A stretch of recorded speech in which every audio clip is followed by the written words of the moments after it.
ఒక సిటీలో ఒక ఫేమస్ క్యాన్సర్ డాక్టర్ ఉండేవాడు. అతను చేసిన సేవలకు గాను వేరే సిటీలో అవార్డు అందుకోవడం కోసం ఒకరోజు విమానం ఎక్కి బయలుదేరతాడు. సాంకేతిక లోపాల వల్ల విమానం మధ్యలోనే ఆగిపోయి విమానాన్ని ల్యాండ్ చేసేస్తారు. అతను ఎలాగైనా అవార్డు అందుకోవాలని చెప్పి వేరే కారు మాట్లాడుకొని రోడ్డు మార్గాన వెళ్తూ ఉంటాడు. దారి మధ్యలో విపరీతమైన వర్షం, తుఫాను. కారు ఒక దగ్గర ఆగిపోతుంది. కారులోంచి బయటకు చూస్తే అక్కడ ఒక చిన్న ఇల్లు కనపడుతుంది. అతను ఆ కారు దిగి ఆ ఇంట్లోకి వెళ్తాడు. ఆ ఇంట్లో ఒక తల్లి, ఒక చిన్న బాబు ఉంటారు. ఆ డాక్టర్ అంటాడు, "అమ్మా, నేను ప్రయాణంలో ఉంటే ఇక్కడ వర్షం వల్ల ఇక్కడ ఆగాను. కొంచెంసేపు ఇంట్లో ఉండొచ్చా?" అంటే ఆ తల్లి, "ఉండు బాబు" అంటుంది. ఇంట్లోకి వెళ్ళంగానే ఆ తల్లి కొన్ని నీళ్లు, కొన్ని ఫ్రూట్స్ తీసుకొచ్చి, "తింటూ ఉండండి, నేను ఇప్పుడే వస్తా" అని చెప్పి వెళ్ళి ఒక మూల కూర్చొని దేవుడికి ప్రార్థన చేస్తూ ఉంటుంది.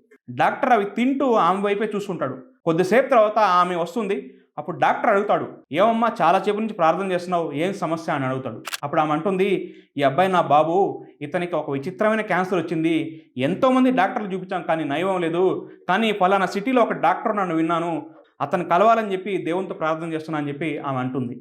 అప్పుడు డాక్టర్ అంటాడు, "దేవుడు చాలా దయామయుడు. నువ్వు వెతుకుతున్న డాక్టర్ ఎవరో కాదు, నేనే అమ్మా. ఆ దేవుడే నన్ను ఇక్కడికి పంపించాడని" చెప్పి ఆ డాక్టర్ అంటాడు. ఈ కథలో నీతి ఏందంటే, ఎన్ని కష్టాల్లో ఉన్నా, ఎన్ని ఇబ్బందులు ఉన్నా దేవుణ్ణి నమ్ముకొని దేవుణ్ణి ప్రార్థిస్తే తప్పకుండా దేవుడు మీకు సహాయం చేస్తాడు.